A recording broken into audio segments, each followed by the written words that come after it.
Einen schönen guten Morgen aus dem Automotrodrom Grobnik. Schon wieder sind wir hier, dieses Mal mit CR Moto zum 3-Tages-Event. Das heißt, ersten Tag wird geballert, zweiten Tag gibt es ein Endurance-Langstreckenrennen von 2 Stunden und dritten Tag gibt es nochmal ein Sprintrennen obendrauf.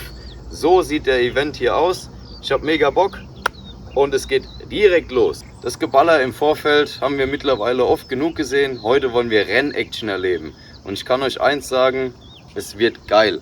Endurance-Rennen immer mega geil. Wir fahren in Zweierteams. Ich fahre wie letztes Mal beim Spear Racing Event mit dem Paul zusammen. Paul, du geiles Pferd! Das Rennen bei CR Moto läuft ab, dass wir im Le Mans Start starten. Habe ich noch nie gemacht. Wir werden sehen, was passiert. Das heißt, Motorrad wird vom Partner gehalten. Beim Start wird eine Flagge geschwenkt. Und dann gilt es für den Fahrer, in dem Fall mich, über die Strecke zu sprinten, zum Motorrad, anmachen und losfahren. Im besten Fall natürlich ohne Crash. Hoffen wir mal, dass alle Teilnehmer crashfrei durchkommen. Und dann geht es ab auf die Strecke zum 2 Stunden Endurance-Rennen. Ihr seht die Bilder dazu. Ab geht's zum Start und dann hören wir uns später nochmal.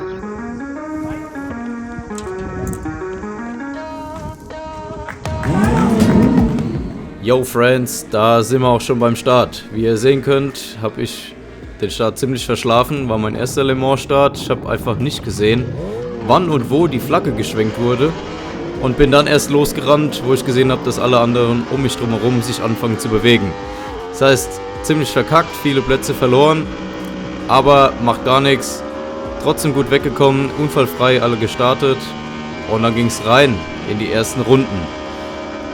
Dadurch, dass viele Fahrer besser weggekommen sind, die aber eigentlich langsamer sind wie ich, hat es nicht lange gedauert und die ersten Überholmanöver waren dann schon dabei. Das ist natürlich umso geiler für euch, jetzt im Video zu sehen.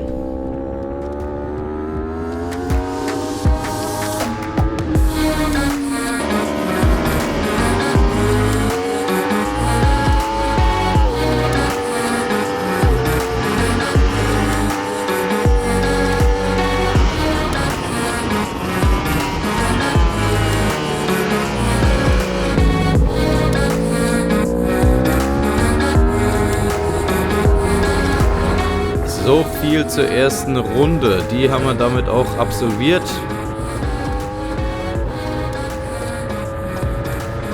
Und hier seht ihr es auf einmal stark stauben. Wir sehen es hier nochmal ganz genau in der Zeitlupe.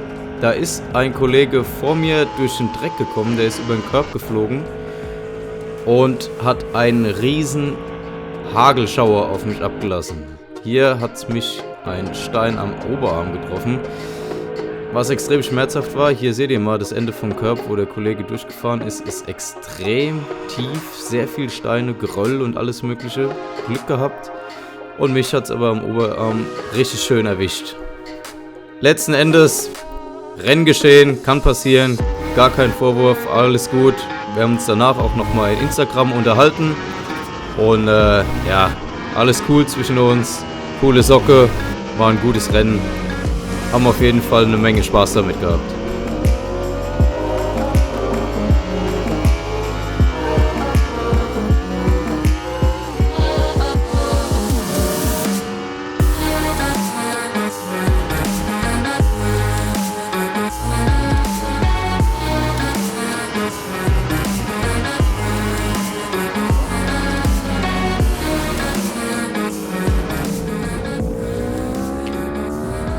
Dann ging es weiter nach vorne, so viele Plätze wie möglich noch gut machen und meinen halbe Stunden-Stint schön in Ruhe durchfahren, ohne Ausfälle. Bevor es dann am Ende zum Fahrerwechsel gekommen ist, zum Paul, und er den nächsten Stint übernommen hat. So ging das Ganze dann übers Endurance-Rennen hin und her. Jeder hat seine 2 Stints gefahren und am Ende ist der Paul den Zieleinlauf gefahren. Ja Freunde, das war's mit dem 2 Stunden Endurance-Rennen bei CR Moto. Wir sind 4. Platz geworden, mega zufrieden damit, super Leistung von Paul, wunderbar gefahren. Arthur und Max sind auch super durchgekommen, die sind in der Mixed Class gestartet. Arthur mit seiner 675er Daytona, Max mit seiner 1000 RR. Wie gesagt, im Instruktorvideo letztes Mal, hier oben verlinke ich es euch nochmal, habt ihr es gesehen, der Max ist zum ersten Mal da, direkt Endurance-Rennen mit dem Arthur durchgefahren. Und die haben in der Mixed Class den 5. Platz gemacht. Glückwunsch auch an dieser Stelle. Dann morgen. Am nächsten Morgen stand dann das Qualifying an fürs Sprintrennen. Wunderbar funktioniert, super Zeit gefahren und mich auf Platz 2 qualifiziert für das Rennen. Im letzten Stint für die Qualifikation wollte ich dann gar keine Bestzeit mehr setzen. Ich war mit Startplatz 2 super zufrieden und wollte einfach nur einen Long Run testen. Wobei dann ein kleiner Fehler passiert ist bei der 180 Grad links und ich zum Sturz gekommen bin. Sehr ärgerlich das Ganze, unnötig vor allem, aber was soll man machen, sowas passiert. Das Rennen, habe ich gedacht, zu dem Zeitpunkt ist dann für mich gelaufen und ich kann einpacken. Wie ihr sehen könnt, die Maschine war leicht demoliert, Tankhaube kaputt, Motordeckel angekratzt, Verkleidung ein bisschen angekratzt, Bremsflüssigkeitsbehälter abgebrochen und Scheibe zerstört. Aber alles in allem am Ende gar nicht so schlimm wie im ersten Moment gedacht. Deswegen haben wir dann innerhalb von einer Stunde später in einer supergeilen Teamleistung die Maschine wieder aufgebaut und zusammengenagelt, dass ich dann pünktlich zum Rennen doch auf meinem Startplatz gestanden habe. Start war eigentlich ganz ordentlich, ich bin super weggekommen, habe eigentlich nur 2 Plätze verloren, wie ihr es hier durch die geklebte Scheibe erkennen könnt. Einmal der Kollege in Gelb und einmal der Kollege in Blau an mir vorbei. Vorne der Führende war ein Aprilia-Fahrer, der außer Konkurrenz gefahren ist. Also der hat Zeiten in Asphalt gebrannt, die jenseits von unseren Leistungen waren. Und wie ihr sehen könnt, aufgrund von meiner kaputten Lederkombi aus dem ersten Sturz bin ich hier mit der Lederkombi ersatzweise vom Atto unterwegs. Durch die geklebte Scheibe war natürlich auch eher so semi-geil was durchzusehen, aber Hauptsache ich konnte überhaupt an den Start gehen. Ziel war es jetzt, nach der Teamleistung das Ding innerhalb kürzester Zeit wieder zusammenzunageln und mit dem guten Startplatz und der Ausgangsposition irgendwie aufs Podium zu fahren, um einfach die Story letztendlich komplett zu machen. Dafür war dann meine Mission auf Startziel als erstes mal den Kollege in Gelb wieder zu überholen, was mir auch innerhalb von der ersten Runde dann direkt schon wieder geglückt ist. Das heißt, ich war jetzt auf Platz 3, direkt hinter der blauen R1 unterwegs.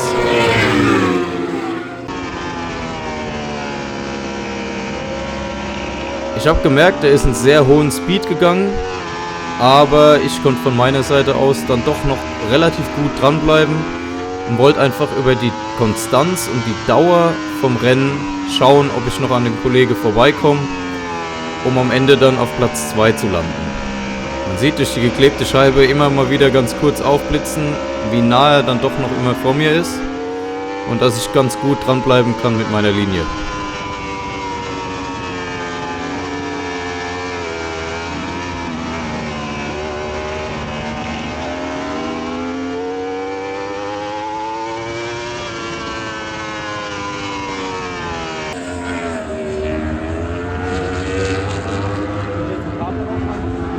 In der zweiten Runde habe ich dann auf einmal gemerkt, auf dem linken Knie, da stimmt irgendwas nicht.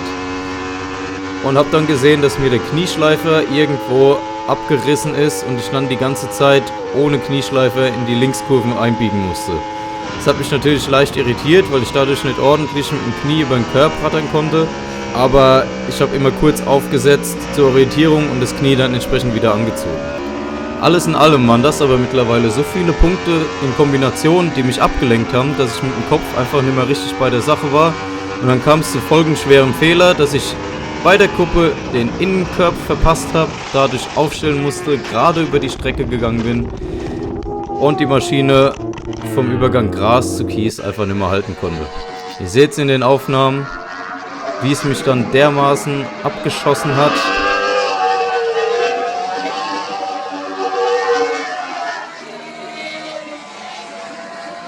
und ich ordentlich gecrashed bin, weil ich die Maschine durch das Kies dann nicht mehr halten konnte. Überschlagen hat sie sich dann am Ende auch noch, damit war das Drama dann letztendlich perfekt. Ich könnte euch jetzt lang und breit erklären, was, wie, wo falsch gelaufen ist, aber am Ende ist es einfach nur ein Punkt, ganz klar, fehlende Konzentration. Fertig, aus. Damit haben wir es eigentlich komplett geklärt. Ich war im Kopf nicht bei der Sache. Es waren viele Sachen, die zusammengekommen sind. Zum einen der erste Crash, zum anderen Maschine schnell zusammengenagelt, ohne richtig testen zu können. Die Lederkombi, bei der mir der Knieschleifer abgeflogen ist. Und dann im Kopf zu haben, dass ich jetzt auf Krampf der blauen R1 hinterherwetzen muss, um für unsere tolle Story, dass ich aufs Podium gefahren bin, irgendwie ihn noch zu überholen. Dann habe ich am Ende mehr auf seine Linie geachtet, anstatt auf meine eigene und auf meinen Fahrstil. Alles in allem im Kopf einfach nicht mehr bei der Sache gewesen und dadurch zum Sturz gekommen. Sollte man daraus lernen, indem man sich beim nächsten Mal einfach ein bisschen beruhigt, ein bisschen runterkommt, entspannt, überlegt, ob das überhaupt die richtige Entscheidung ist, an den Start zu gehen. Und wenn ja, dann einfach ruhig seinen Stiefel runterfährt. In dem Fall jetzt hier ist es blöd ausgegangen, mit viel Arbeit und viel Geld verbunden. Zum Glück hast du nichts geplant, ja? Ja, natürlich, aber zweimal nacheinander muss auch nicht sein. Ne? Was? So von der Optik.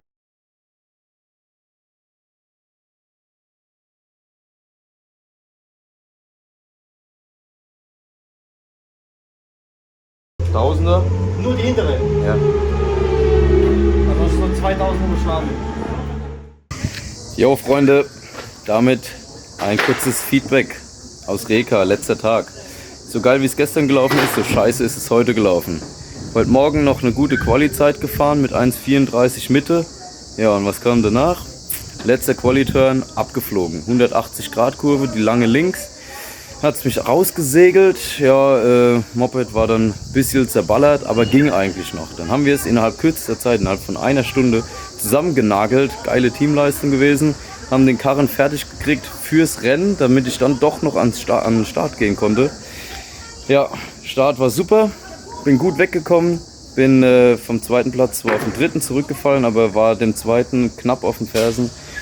Jo, und dann in der zweiten Runde hat es mich auf der Kuppe Richtung Gegengerade rausgehoben und ich bin komplett abgeflogen mit, keine Ahnung, 200 Klamotten oder so.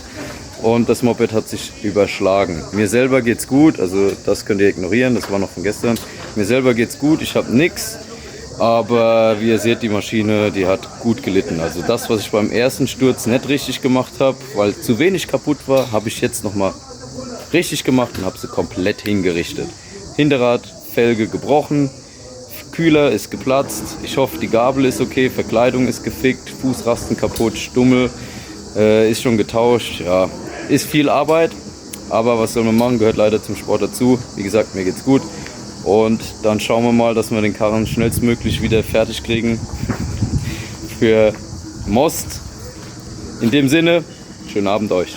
Schaut gerne beim nächsten Video wieder rein, nicht verpassen, deswegen Kanal abonnieren, Like da lassen und in die Kommentare kommentieren, was euch gefallen hat oder was ich beim nächsten Mal verbessern kann.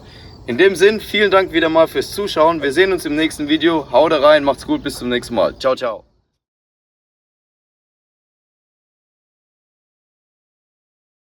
You surely you were one of the fastest, even if Yeah, so basically. but in the end, did not finish. Vielleicht steht mal irgendwo eins draußen. Next time, yeah.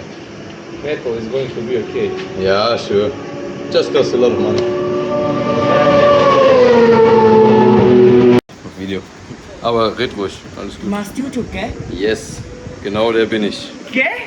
Genau der. Aber studiert. Sehr gut. Richtig so, nur mir selber hat es anscheinend nichts geholfen. Ne?